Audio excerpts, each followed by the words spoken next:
Oral questions, questions orales de honorable leader. Honorable chef de l'opposition. Avec un autre voyage inutile et coûteux, le premier ministre fuit les scandales, l'inflation, la criminalité et les problèmes liés au ministre de la Sécurité publique ici, chez nous. Monsieur le Président, ce ministre a perdu la trace de 600 criminels de l'étranger ici au Canada. Il a brisé la promesse libérale d'engager 1000 agents frontaliers. Et il avoue que son programme pour harceler les fermiers et chasseurs ne va pas protéger les Canadiens. À quand le premier ministre va-t-il protéger les vies des Canadiens et congédier ce ministre? C'est ça. L'honorable ministre des Finances. Monsieur le Président, je remercie le leader pour sa question. Effectivement, le premier ministre est à travers le monde pour bâtir des ponts, Monsieur le Président. Et oui, ce gouvernement-là, Monsieur le Président, va présenter un plan générationnel, un plan pour bâtir le Canada, un plan pour faire grandir le Canada, un plan pour créer des emplois partout au Canada. Au lieu de critiquer, Monsieur le Président, le leader conservateur devrait se lever et féliciter le premier ministre qui est en train de bâtir des relations, bâtir un Canada plus fort. Monsieur le Président, de ce côté-ci de la Chambre, on va bâtir un avenir pour les Canadiens. L'honorable chef de l'opposition. Le premier ministre est encore dans un autre voyage inutile et coûteux où il va prendre de belles photos pour échapper à l'inflation, à la criminalité, à la crise du coût du logement et bien sûr au scandale sur son ministre de la Sécurité publique. Ce ministre a perdu la trace de 600 criminels étrangers dans nos rues. Il a brisé la promesse d'embaucher 1000 nouveaux agents frontaliers et il a été pris en admettant que le programme libéral qui vise à harceler les chasseurs et les fermiers n'a rien à voir avec la protection de la vie, mais plutôt était pour protéger l'électorat libéral. Le ministre va-t-il accorder la priorité à la protection des Canadiens plutôt que et va-t-il congédier le ministre? Le ministre des Finances. Monsieur le Président, c'est un nouveau jour, mais c'est les mêmes vieux conservateurs. De ce côté-ci, nous voulons bâtir l'avenir. Nous allons présenter un budget qui va bâtir notre pays, un budget qui prévoit des investissements générationnels. Nous allons bâtir un pays, nous allons créer des emplois, créer des débouchés pour les jeunes ici. Nous allons bâtir l'économie la plus forte du G7 et nous espérons que les conservateurs vont voter pour le budget parce qu'il s'agit de bâtir notre pays, Monsieur le Président. Honorable chef de l'opposition. Ma mère et les gens comme elle ont bâti ce pays. Aujourd'hui, c'est l'anniversaire de ma mère. Ça m'a rappelé que même lorsque mes parents enseignants avaient du mal à joindre les deux bouts, on avait toujours de bons repas sur la table, des patates et de la viande et il fallait manger tout notre brocoli. Quand je l'ai appelée pour son anniversaire, elle m'a dit que les prix à l'épicerie étaient terribles et j'ai pas eu le cœur de lui dire que le premier ministre, avec son petit tour de passe-passe, était à blâmer. Le premier ministre va-t-il accorder à ma mère le meilleur cadeau d'anniversaire qui soit et va-t-il éliminer toutes les taxes sur les épiceries? Honorable ministre des Emplois et des Familles, je souhaite à la mère de notre collègue un très joyeux anniversaire.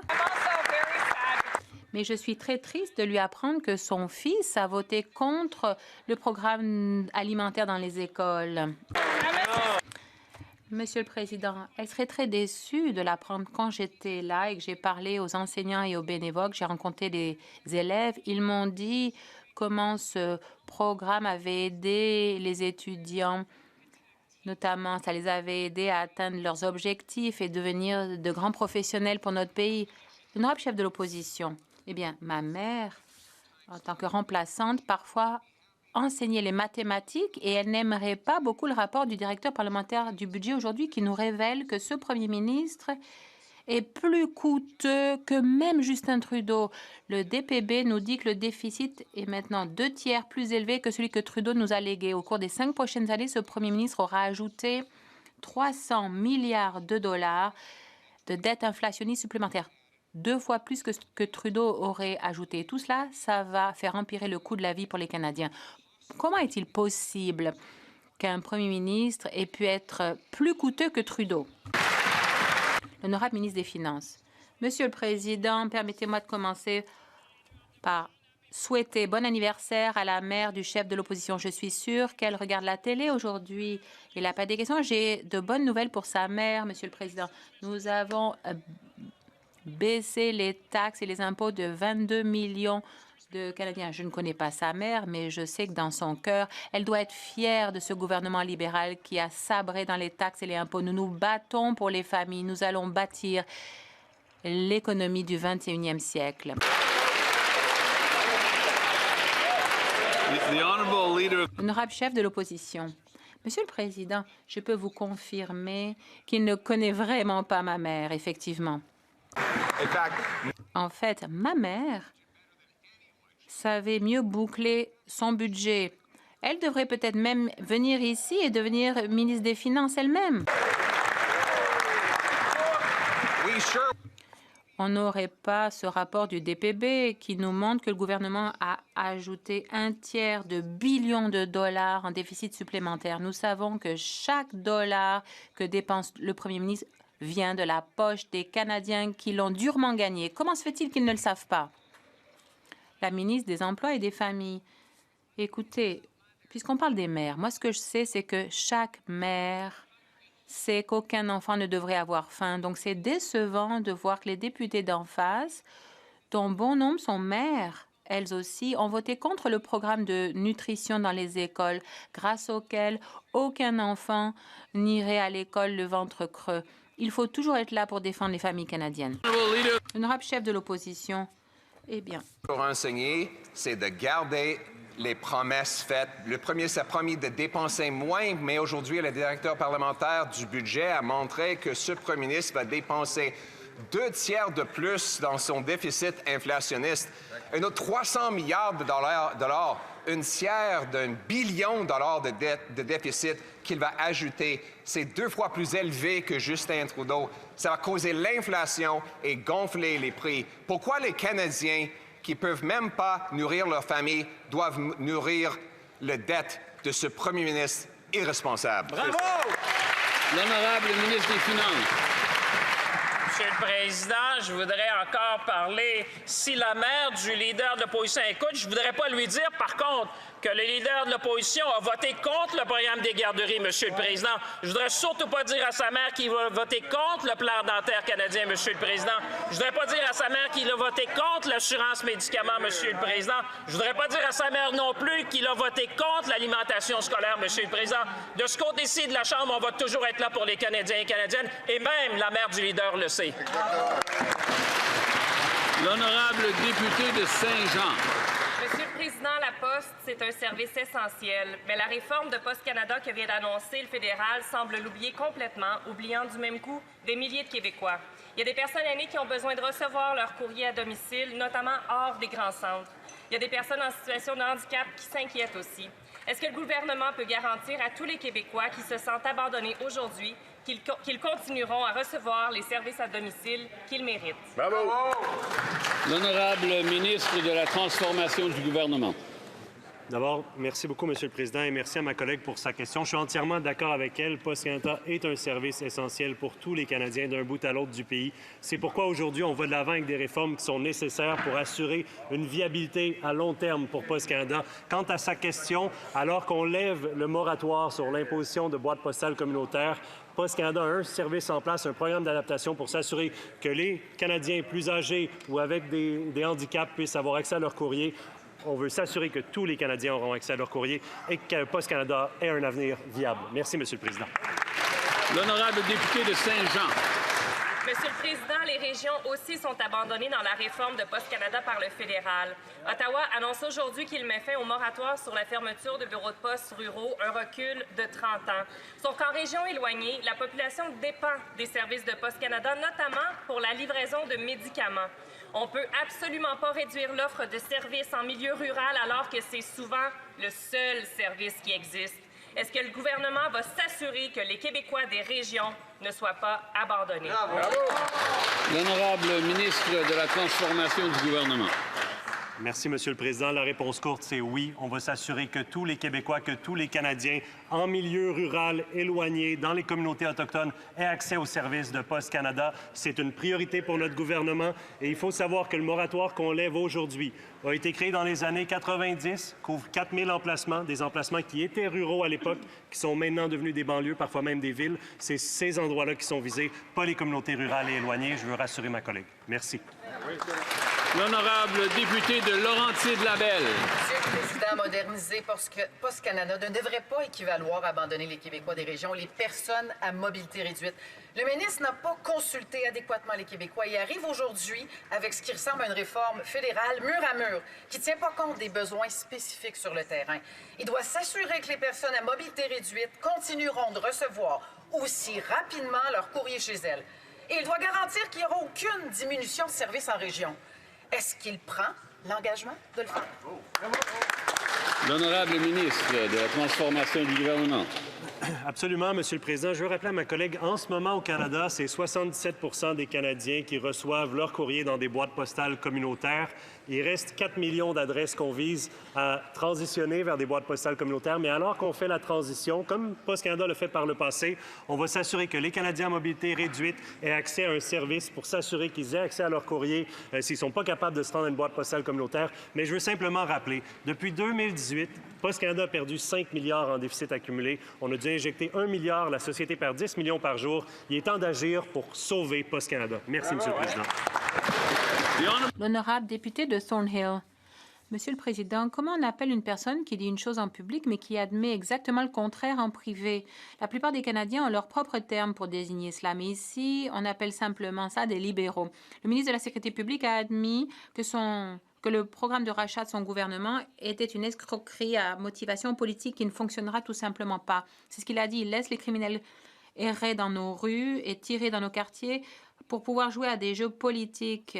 Et il fait semblant d'agir. Tout le monde se demande quand est-ce qu'il va être congédié, ce ministre, le ministre de la Sécurité publique. Monsieur le Président, les gens qui jouent à la basse politique, c'est les gens d'en face qui lèvent des fonds avec ce programme de rachat des armes. J'ai eu l'occasion de lancer ce programme, le projet pilote à Cabreton. Nous avons hâte de l'appliquer ailleurs au pays. Les Canadiens vont ainsi pouvoir remettre leurs 80 000 AR-15 qu'ils ont en leur possession. Il faut que ces armes dangereuses soient éradiquées de nos rues. Il faut faire tout notre possible pour aider les Canadiens dans ces efforts-là. Honorable député de Thornhill, Monsieur le Président, il a beaucoup de courage de dire ici une chose, mais le contraire quand il pense qu'on ne l'écoute pas. Il s'est fait prendre la main dans le sac dans un scandale dont il est lui-même responsable. C'est pénible de le voir faire ici comme si tout allait bien.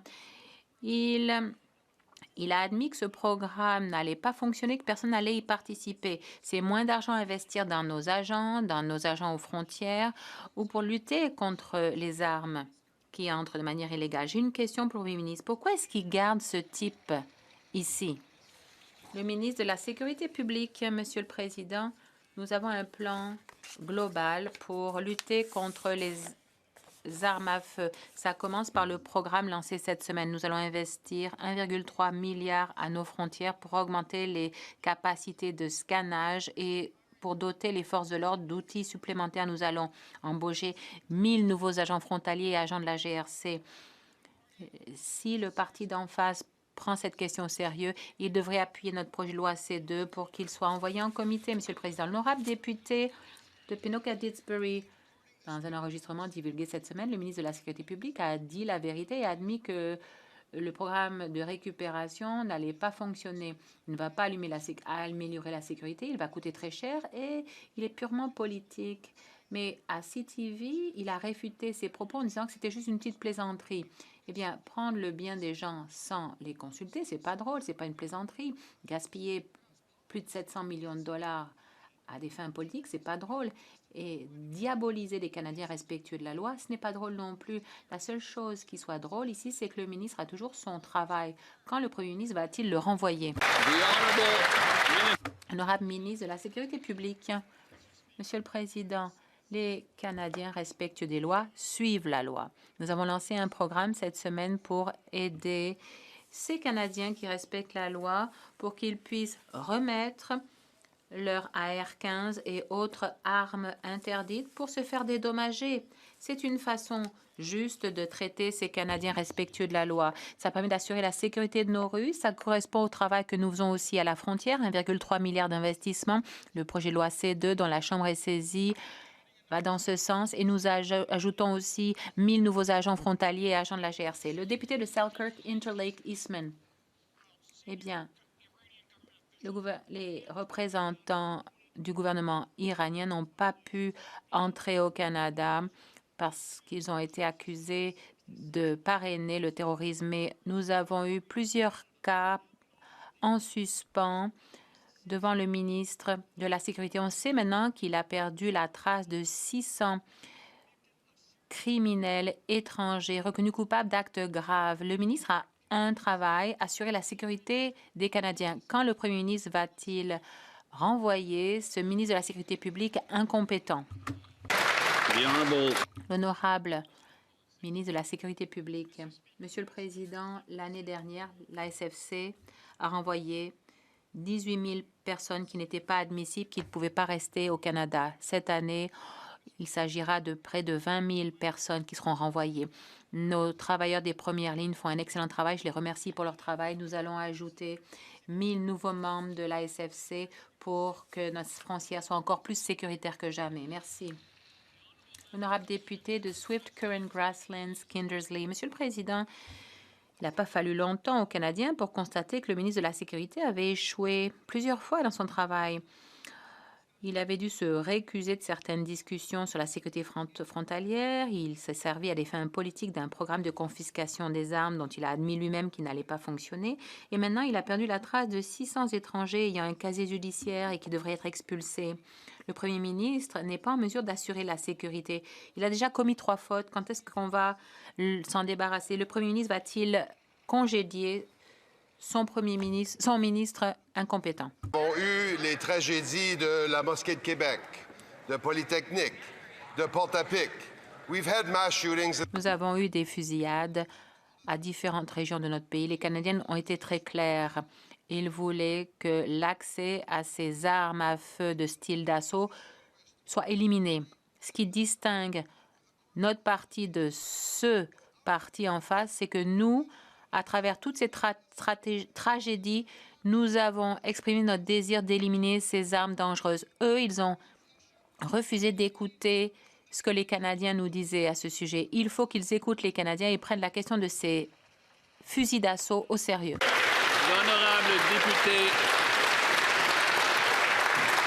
L'honorable député de Charlebourg, Haute-Saint-Charles. Monsieur le Président, Radio-Canada nous apprend que l'Agence des services frontaliers du Canada a intercepté plus de 1500 véhicules volés l'an dernier au port de Montréal, signalant une hausse constante des vols liés au crime organisé international. Cette criminalité s'étend aussi au blanchiment d'argent issu de fraudes amoureuses qui ravagent la vie des Québécois.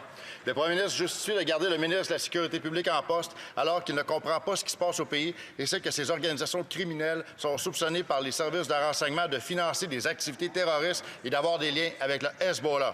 Est-ce que le premier ministre a le courage de le mettre dehors aujourd'hui? L'honorable leader du gouvernement à la Chambre. Monsieur le Président, le ministre de la Sécurité publique vient d'informer cette Chambre du nombre d'enlèvements de ce pays, justement, et il est évidemment aux commandes pour assurer notre sécurité nationale. Sur les armes à feu, les armes type assaut, les Canadiens ont été clairs. Suite à la Polytechnique, suite à Portapique, suite à la Mosquée de Québec, ils ne veulent pas voir ces fusils-là accessibles dans nos rues. Quand est-ce que les conservateurs vont écouter la raison, se joindre à nous pour limiter l'accès aux armes d'assaut au Canada? L'honorable député de Charlebourg, Haute-Saint-Charles. Clairement, le leader en Chambre du gouvernement n'a rien compris de ma question. Je ne parlais pas des armes à feu. En passant, les armes qui ont été utilisées à Portapique qui venaient des États-Unis étaient illégales. Rien à voir avec ce qui se passe au pays. Parce que ma question parlait, c'est le crime organisé international qui agit dans le port de Montréal, qui agit dans la région de Montréal, avec des criminels qui financent le Hezbollah. Ça, c'est sous les yeux du ministre de la Sécurité publique qui ne fait absolument rien pour ça et qui ne comprend même pas ce qui se passe au pays. La question est simple. Est-ce que le premier ministre aura le courage de mettre le ministre de la Sécurité publique dehors maintenant? Bravo! L'honorable ministre de la Sécurité publique. Monsieur le Président, il est clair que le nombre de vols de voitures a beaucoup baissé partout au Canada. Partout au Canada, ça a baissé de 19% d'une année sur l'autre. On a investi à nos frontières 1,3 milliard. On a investi dans les nouveaux scanners. On a investi dans le nouvel équipement qui permettent d'inspecter ces containers. Nous investissons pour recruter 1000 nouveaux agents de la GRC aussi. La frontière sera plus sécuritaire que jamais. Merci. Député de Rivière-du-Nord. Monsieur le Président, le gouvernement du Québec a annoncé qu'il veut empêcher les Hells Angels d'afficher leurs couleurs. Mais Québec n'aurait pas besoin d'agir si le fédéral faisait son travail en interdisant les patchs dans le code criminel qui relève exclusivement du fédéral. Le Bloc québécois veut même déposer un projet de loi en ce sens en 2017. C-349. Tous les partis ont voté contre.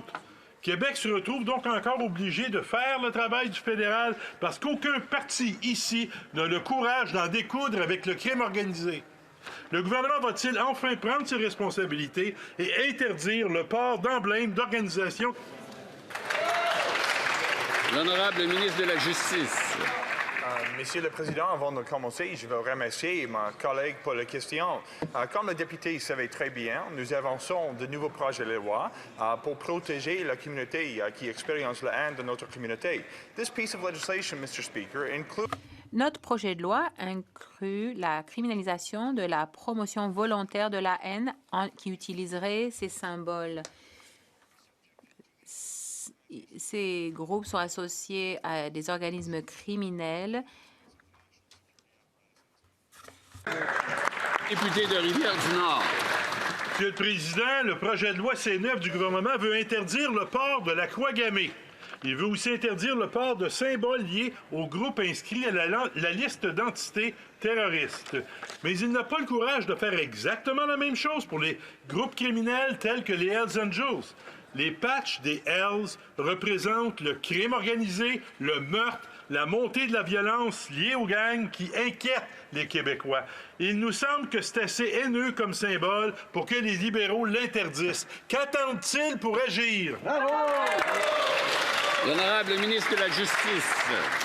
Monsieur le Président, ce projet de loi incluant spécifiquement les symboles qui engagé la promotion intentionnelle de la haine, incluant des symboles de les nazis et en même temps le symbole des organismes terroristes.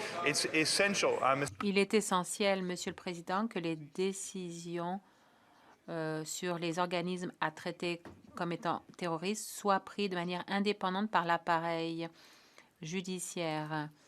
J'invite notre collègue peut-être à intervenir en comité, qu'il vote d'abord pour le projet de loi, il pourra ensuite soulever toutes ses préoccupations. Le député de Calgary-Est, Justin Trudeau a essayé de faire en sorte que l'épicerie soit la plus chère qu'on ait jamais vue. Ce premier ministre dit « Tenez mon champagne ». Écoutez, l'inflation a dépassé les cibles de 84 %. Le DPB a dit que le déficit pourrait atteindre 17 milliards de dollars. C'est les déficits des libéraux qui alimentent l'inflation, qui fait augmenter le prix des aliments. Pourquoi le Premier ministre veut-il faire mieux que son prédécesseur pour ce qui est des coûts à l'épicerie exorbitants?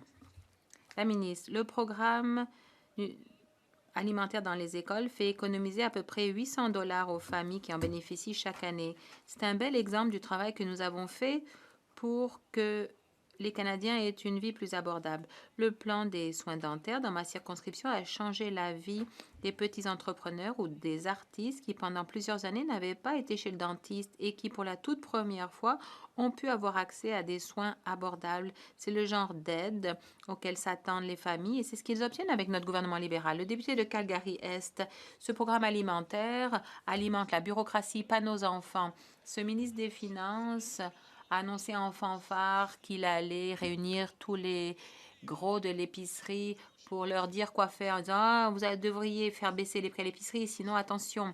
Mais l'inflation a augmenté, ce qui a fait augmenter les prix à l'épicerie et ce qui a poussé les Canadiens à aller à la banque alimentaire. Pourquoi le ministre des Finances ne pointe pas du doigt le vrai coupable, celui qui s'assiera à côté de lui, le vrai soi-disant expert en finance? La ministre des Emplois et des Familles. Monsieur le Président, S'ils ne nous croient pas, ils vont peut-être croire un enfant de 7e année a dit, et je le cite, « Quand on investit dans de bons aliments dans les écoles, c'est une bonne idée parce que plus les enfants sont en bonne santé, plus la société est en bonne santé. »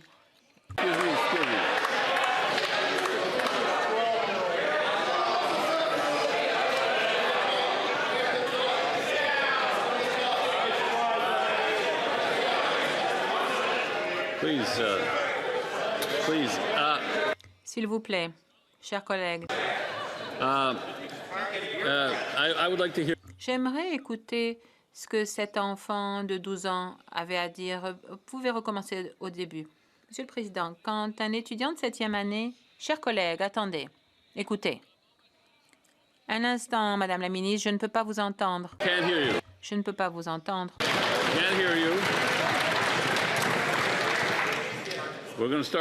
On va reprendre au tout début. Allez-y.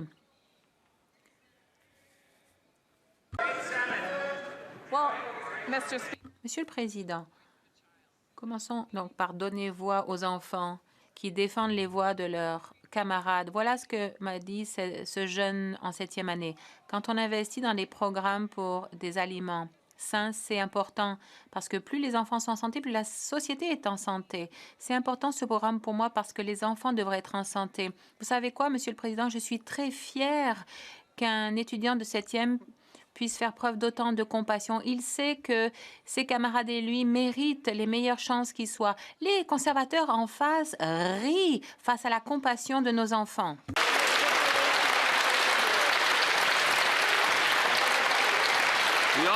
L'honorable député de Brandon Souris.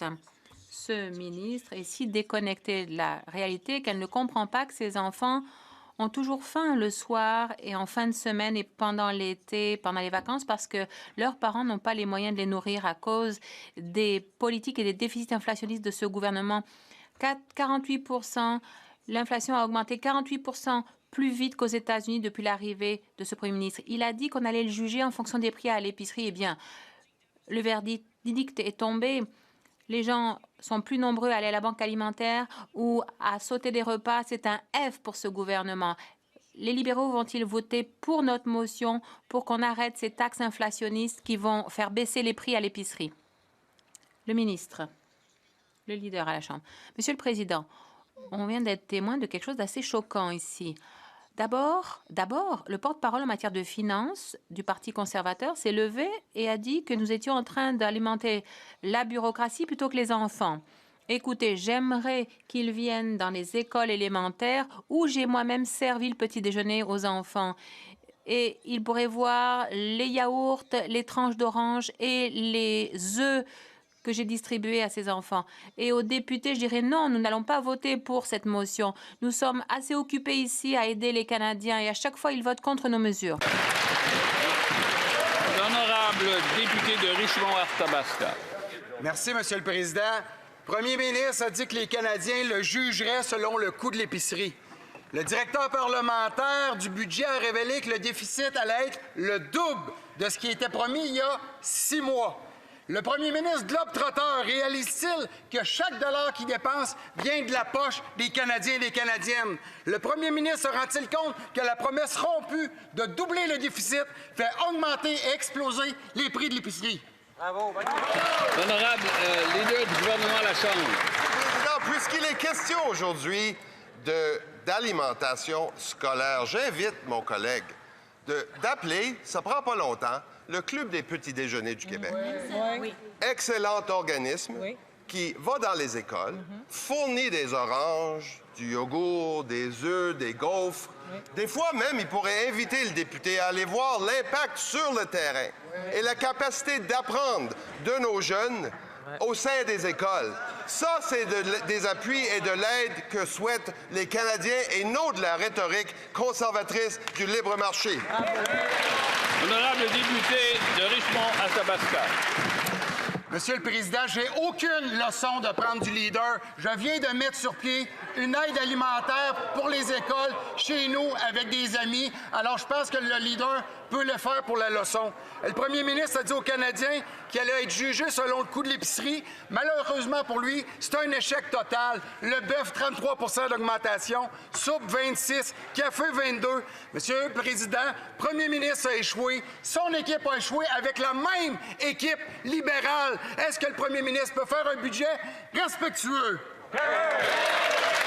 L'honorable leader du gouvernement à la Chambre. Monsieur le Président, mon collègue, le ministre des Finances, va non seulement faire un budget respectueux, mais un budget générationnel qui va donner des occasions d'emploi et de croissance économique et bâtir ce grand et beau pays. J'invite le député, s'il tient à nourrir et s'il tient à l'alimentation scolaire au sein des écoles, de se lever, de défier son whip qu'il n'a probablement pas encore rencontré, qui va lui dire de voter contre l'aide à l'alimentation scolaire. Je l'invite à se lever pour les jeunes dans son comté et le mien et appuyer l'alimentation scolaire au Canada.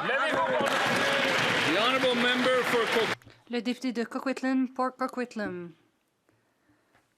Monsieur le Président, les Canadiens de tout le pays se préparent à célébrer la Journée nationale de la vérité et de la réconciliation le 30 septembre. C'est l'occasion pour nous tous de commémorer l'histoire et l'héritage des pensionnats indiens et d'honorer les survivants et leurs familles. Le ministre des Relations couronnes autochtones peut-il nous parler de l'importance de cette journée et de la manière dont les Canadiens peuvent contribuer à traiter l'héritage du système des pensionnats et à faire progresser la réconciliation? L'honorable ministre. Merci, Monsieur le Président. Je remercie mon collègue de sa question et du bon travail qu'il fait dans sa circonscription.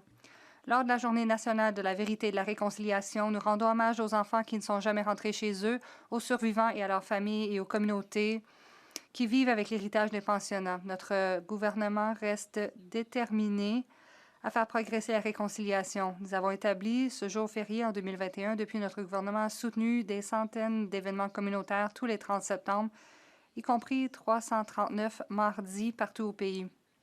J'encourage mes collègues et tous les Canadiens à participer à des cérémonies ou à des événements dans leur communauté pour réfléchir, se souvenir et renouveler l'engagement envers la réconciliation.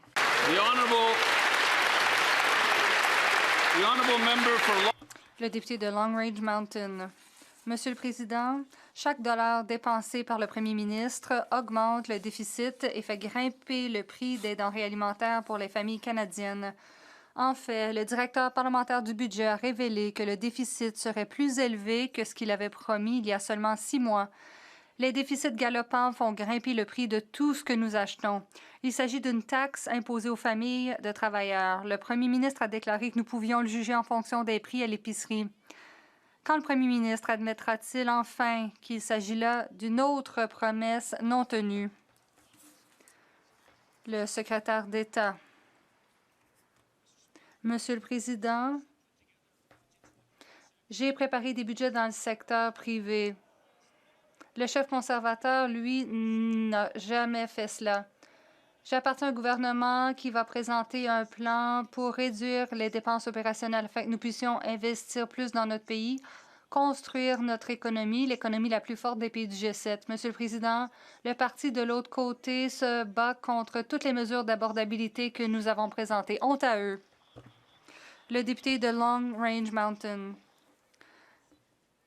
Peu importe la carrière de ce député, la réalité est qu'à Terre-Neuve et Labrador, les familles ont du mal à se nourrir. Près de 40 des enfants vivent dans des ménages en situation d'insécurité alimentaire et les familles monoparentales connaissent un taux d'insécurité alimentaire de 56,8 le plus élevé du pays. Cela représente des milliers d'enfants et de parents qui dépendent des banques alimentaires pour survivre. Pendant ce temps, les prix des denrées alimentaires continuent d'augmenter. Le premier ministre comprend-il que ces promesses non tenues et ces déficits galopants rendent les denrées alimentaires inabordables pour les familles? L'honorable ministre. Monsieur le Président, j'aimerais remercier ma collègue de l'opposition de Terre-Neuve-Labrador de me donner l'occasion de célébrer une bonne saison des pêches à Terre-Neuve-Labrador. Toutes sortes de communautés, des transformateurs, les travailleurs, C'est bien pour Terre-Neuve et Labrador. J'aimerais inviter ma collègue de Longridge Mountain à travailler avec le gouvernement pour encourager les jeunes de voir les pêches comme un avenir brillant. Il y a tant à célébrer. Le député de Newmarket, Aurora. Monsieur le Président, j'en entends parler tous les jours, les appels, les courriels, les lettres. Nous n'avons pas les moyens d'acheter l'épicerie. La Banque alimentaire Daily Bread prévoit 4 millions de visites en 2025. 4 millions de personnes, c'est beaucoup de Canadiens désespérés. Aujourd'hui, le directeur parlementaire du budget a confirmé que le déficit sera 2 fois plus élevé que celui de Justin Trudeau. Voilà les dépenses qui font augmenter l'inflation et font augmenter le coût de tout. Le premier ministre a dit un jour qu'il serait jugé sur le prix des produits alimentaires. Il a échoué complètement et indéniablement. Quand ce gouvernement libéral cessera-t-il de vider le portefeuille des Canadiens pour payer ses échecs? Le secrétaire d'État. Merci, Monsieur le Président. Les études démontrent que les programmes alimentaires scolaires améliorent la santé des élèves. Les élèves obtiennent aussi de meilleurs résultats dans plusieurs matières. Ces repas sains peuvent aussi permettre aux familles d'épargner jusqu'à 200 $ par mois. C'est une vraie solution en matière d'abordabilité. Monsieur le Président, pourquoi les conservateurs, lorsqu'ils en ont eu la chance, pourquoi ont-ils voté contre ces mesures? Et pourquoi les députés de Calgary-Est dénigrent ces programmes qui aident des milliers d'enfants en Alberta et des centaines de milliers d'enfants partout au Canada? La députée de Lethbridge.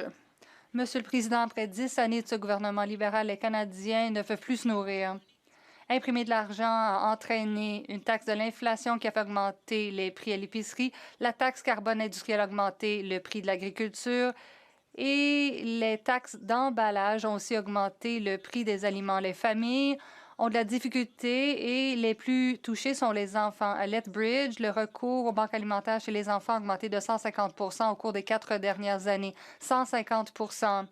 Assez, c'est assez. Les libéraux vont-ils soutenir la motion conservatrice pour mettre fin à la taxation alimentaire? Le secrétaire d'État. Merci, Monsieur le Président. J'aimerais remercier l'honorable député de sa question. Il est clair que ce gouvernement a constamment soutenu les familles. Nous savons qu'elles ont besoin de soutien. Elles l'ont demandé et elles l'ont obtenu. Les résultats des dernières élections démontrent que notre engagement est pris au sérieux. Nous avons un bon bilan. Nous avons un programme d'alimentation scolaire, nous avons un programme de soins dentaires, nous avons la prestation canadienne aux enfants et j'encourage les députés à nous soutenir pour faire du programme d'alimentation scolaire un programme permanent. La députée de Lethbridge. La députée dit que le gouvernement a constamment soutenu les familles. J'aimerais qu'elle dise ça à Scott. Scott a des enfants et une épouse. Il travaille fort, mais il trouve difficile de joindre les deux bouts. Récemment, on s'est parlé au téléphone et il m'a dit qu'il avait de la difficulté à nourrir sa famille. Lui et sa famille ne mangent qu'un repas par jour pour que les enfants aient assez de nourriture et que leur facture soit payée. Cette famille travaille fort, mais ne réussit pas à joindre les deux bouts. Que dirait cette députée à Scott et à sa famille? La secrétaire d'État. Merci, Monsieur le Président. Nous avons plusieurs mesures de soutien pour les enfants et pour les familles, y compris le programme d'alimentation scolaire, y compris le programme de soins dentaires, y compris la prestation canadienne aux enfants. J'encourage la députée à voter en faveur de ces programmes qui offrent un soutien considérable aux familles partout au pays, non seulement dans sa circonscription, mais dans la mienne et dans toutes nos circonscriptions partout au pays. Merci, Monsieur le Président. Le député de Regina Leuven. Comment ne comprennent-ils pas? Si on n'imposait pas autant les gens, on n'aurait pas besoin de programme. Les prix continuent d'augmenter. Peter, ou plutôt le premier ministre, a dit qu'il serait jugé en fonction des prix à l'épicerie.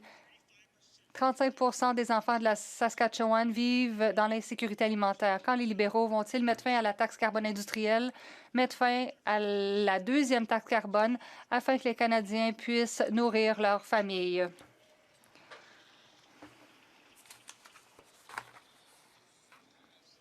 Le secrétaire d'État.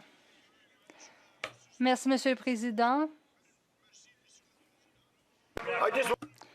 J'aimerais signaler que les gens célébraient la construction de maisons pour des familles partout au pays. Nous célébrons, entre autres, en Saskatchewan. Nous avons toutes sortes de mesures de soutien pour les familles partout au pays, Monsieur le Président. Encore une fois, Monsieur le Président, nous serons là pour les familles, et cela comprend les familles de la Saskatchewan. Le député de Regina-Louvain. Ce député du nord de la Saskatchewan a laissé tomber ses commettants plus vite que n'importe quel autre député de l'histoire. Il a voté en faveur du programme de rachat des armes à feu afin que ses commettants ne puissent pas chasser chez eux. Il s'est levé et a voté en faveur d'un programme de rachat d'armes. Il y a 259 % d'augmentation de recours aux banques alimentaires en Saskatchewan. Les gens ne peuvent pas se nourrir. Et en plus, il veut mettre en place ce genre de programme. Il devrait davantage penser aux gens de la Saskatchewan.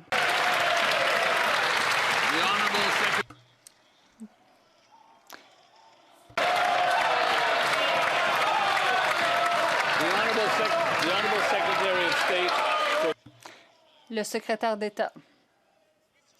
Monsieur le Président, le député a parlé du programme d'indemnisation pour les armes à feu. Monsieur le Président, ces armes à feu sont interdites depuis plusieurs années. Je tiens à remercier les propriétaires d'armes à feu responsables qui ont rendu ces armes et qui attendent maintenant un plan. Grâce à ce plan, ils seront indemnisés pour ces armes à feu qui sont maintenant interdites, Monsieur le Président. Je crois que ce plan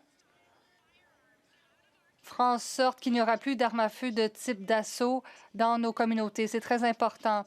Ces armes n'ont pas leur place au Canada. Le député de Hamilton-Est, Stony Creek. Selon un rapport du DPB, le gouvernement libéral affichera un déficit explosif. Ça veut dire plus de dettes pour les Canadiens et des coûts plus élevés, surtout. Les prix à l'épicerie ont déjà augmenté de 70 % comparativement à la cible, mais les libéraux ne veulent que mettre de l'huile sur le feu. Pourquoi ce premier ministre va-t-il de l'avant avec son budget qui vise à doubler le déficit, ce qui fera en sorte d'envoyer plus de Canadiens dans les banques alimentaires? Le secrétaire d'État. Monsieur le Président, je ne sais pas où étaient les conservateurs depuis 4 mois, mais nous concentrons sur l'abordabilité pour les Canadiens. Nous avons réduit les impôts pour 22 millions de Canadiens. Nous avons réduit la TPS pour les propriétaires d'une première maison. Les taux d'intérêt sont en baisse. Et grâce à Maison Canada, nous allons construire des maisons à un rythme jamais vu depuis la Deuxième Guerre mondiale. Il est temps que les conservateurs mettent fin à la rhétorique et nous appuient. Le député de Hamilton East, Stony Creek. Chaque dollar dépensé par ce premier ministre sort de la poche des Canadiens qui travaillent fort. Ils n'ont jamais autant dépensé pour si peu de résultats. Les libéraux ont mis le feu à de l'argent, mais les prix à l'épicerie augmentent 40 % plus rapidement qu'avant. Le DPB dit que les déficits libéraux se chiffreront à 2 fois celui de Justin Trudeau. Les libéraux vont-ils changer de cap et voter pour notre motion conservatrice pour mettre fin à la taxation des aliments? L'honorable ministre. Monsieur le Président, le premier ministre construit des ponts à l'international et j'ai de bonnes nouvelles pour les Canadiens. Nous venons de signer une entente avec l'Indonésie, le 4e pays en importance au monde, pour 275 milliards de consommateurs. Cela fera croître la classe moyenne. C'est un autre exemple concret qui démontre que nos efforts internationaux ouvrent des portes pour les entreprises et les travailleurs canadiens. Merci, Monsieur le Président. Je rappelle aux députés... Taper sur les pupitres parce que ça peut causer un accident acoustique pour les interprètes. L'honorable député des pays d'en haut. Merci, Monsieur le Président. Monsieur le Président, j'ai entendu directement du Comité de la Défense nationale parler du travail remarquable accompli par les Forces armées canadiennes partout au Canada et en Europe. Puis j'ai eu la chance personnellement de le voir en direct à Petawawa hier. Alors que le Canada fait un investissement générationnel dans la défense nationale, est-ce que le ministre peut nous informer de la manière dont nous allons renforcer notre présence militaire au Canada et partout au monde? L'honorable ministre de la Défense nationale. Monsieur le Président, nous savons que nos partenaires souhaitent voir le Canada jouer un rôle beaucoup plus important sur la scène internationale. Hier, nous avons signé un nouvel accord avec l'Indonésie visant à renforcer la participation des forces armées canadiennes aux exercices militaires dans la région Indo-Pacifique. Cet accord profitera également à l'industrie canadienne et contribuera à la création d'emplois. Grâce à cet nouvel accord, on verra davantage les forces armées canadiennes à leur meilleur dans la région Indo-Pacifique, Monsieur le Président. Bravo. The honourable member for Le député de Langley, Township Fraser Heights. Le premier ministre a déclaré qu'il fallait le juger en fonction des prix à l'épicerie. Les données sont disponibles mais ne sont pas bonnes. Le DPB a indiqué que les dépenses du premier ministre vont dépasser les dépenses inflationnistes de Trudeau et faire augmenter les prix à l'épicerie pour les aînés. Quelqu'un me dit « J'ai travaillé et planifié ma retraite toute ma vie et maintenant cela me coûte tout ce que j'ai pour vivre. » De nombreuses années veulent savoir si le premier ministre cessera de grignoter le budget alimentaire des personnes âgées avec ses dépenses excessives et inflationnistes incontrôlées.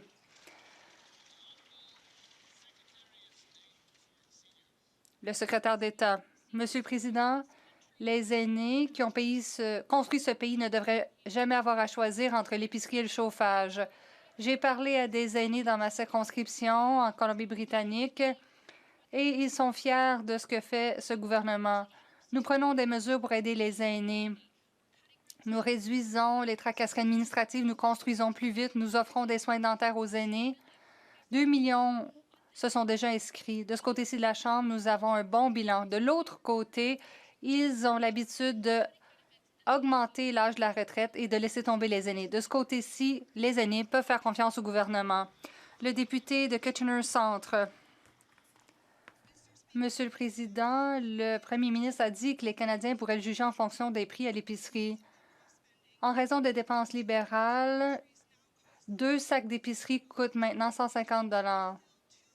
Avant, on pouvait remplir 2 paniers pour le même prix. Selon la Banque alimentaire de Waterloo, pendant les 2 premières semaines de septembre, plus de 15 000 personnes ont accédé à leurs services. Quand ce premier ministre fera-t-il preuve de compréhension au lieu de tout retarder tout en augmentant les déficits? L'honorable député. Monsieur le Président, notre nouveau gouvernement a aidé les communautés arctiques et du Nord avec des solutions qui fonctionnent dans le Nord.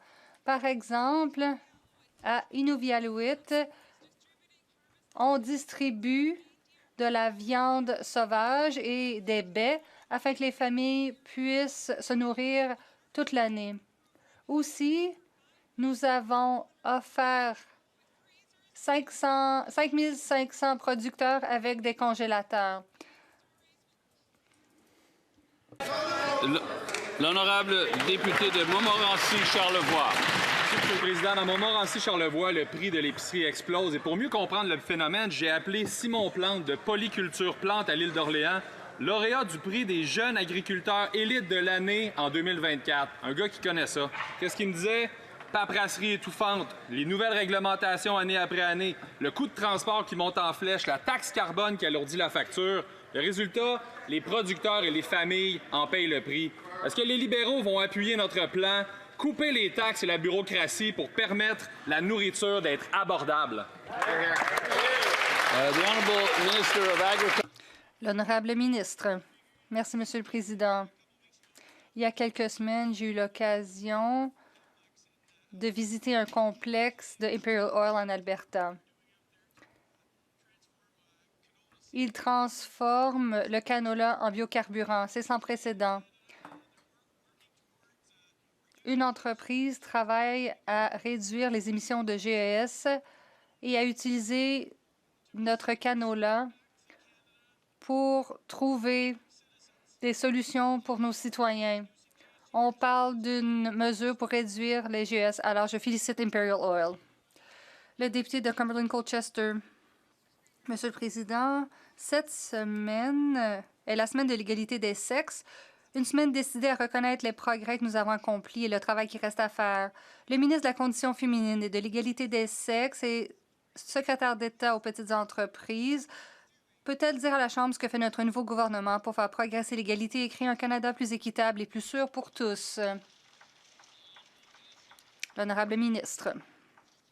Monsieur le Président, je remercie ma collègue de sa question. Cette semaine est l'occasion de réfléchir à ce que nous avons accompli et aux progrès qu'il nous reste à faire. Notre gouvernement a mis en place des initiatives pour soutenir l'entrepreneuriat féminin et mettre en œuvre le plan d'action national contre la violence fondée sur le genre. Nous avons mis en place des mesures législatives pour l'équité salariale. Nous reconnaissons qu'il y a encore du travail à faire et c'est pourquoi notre gouvernement a présenté cet automne un projet de loi pour renforcer la protection des femmes afin qu'elles puissent participer de façon égale dans la société. Nous comprenons que nous ne pouvons pas avoir l'économie la plus forte du G7 sans la participation égale des femmes. Le député de Edmonton Sud-Est.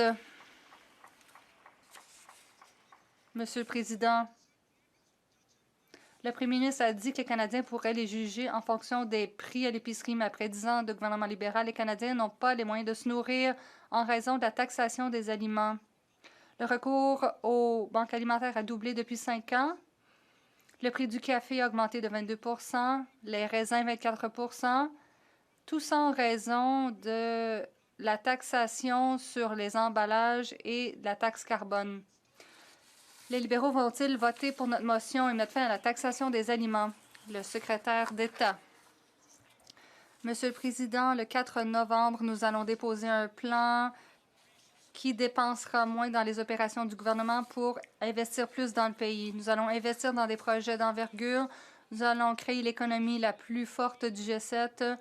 Nous croyons dans les mesures d'abordabilité, contrairement aux partis de l'autre côté. Merci, Monsieur le Président.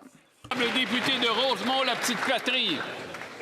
Monsieur le Président, ça allait déjà pas bien, mais là, ça s'empire. En juillet, on a perdu 41 000 jobs. Au mois d'août, on a perdu 66 000 jobs. Chez les jeunes, le taux de chômage frôle les 15 %. Cet été, chez les étudiants, le taux de chômage était à 18 %. Avec la crise du logement et la crise climatique, on ne s'étonne pas que les jeunes aient perdu espoir en l'avenir. Quand est-ce que les libéraux vont enfin investir dans les énergies renouvelables et quand est-ce que ce gouvernement va se réveiller et créer des bons emplois verts et syndiqués? Bravo! L'honorable leader du gouvernement à la Chambre. Monsieur le Président, le député, c'était une longue liste. Évidemment, le chômage chez les jeunes, on va déposer un budget générationnel. Le député aura l'occasion de soutenir ce budget-là qui va créer des opportunités, des occasions d'emploi et d'abordabilité en logement et d'autres pour nos jeunes. Et pour ce qui est du soutien aux énergies renouvelables et aux technologies, évidemment, c'est ce qui caractérise ce gouvernement. On va continuer d'y investir. Le Canada va mener le monde entier en investissant dans les technologies renouvelables. Très bien dit. Le député de Rosemont, la petite patrie. Il n'y a pas un jeune qui va être rassuré avec cette réponse-là. Monsieur le Président, le programme de rénovation domiciliaire est super populaire. Et avec raison, ça diminue les factures de chauffage pour les familles et c'est bon pour l'environnement. Les gens changent l'isolation, les portes, les fenêtres, installent des panneaux solaires, etc. Mais le 1er octobre, la semaine prochaine, il n'y a plus une scène dans le programme. Et que font les libéraux? Rien. Ils ne mettront pas d'argent.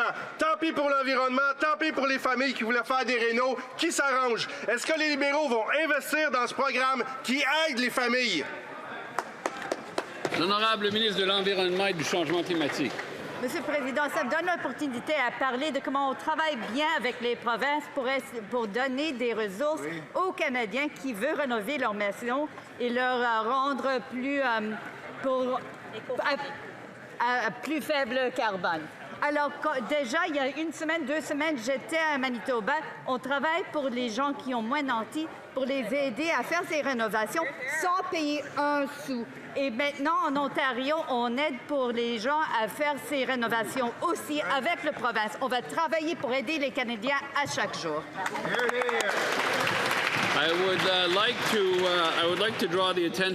J'aimerais attirer l'attention des députés à la présence dans la tribune du Taoiseach de l'Irlande.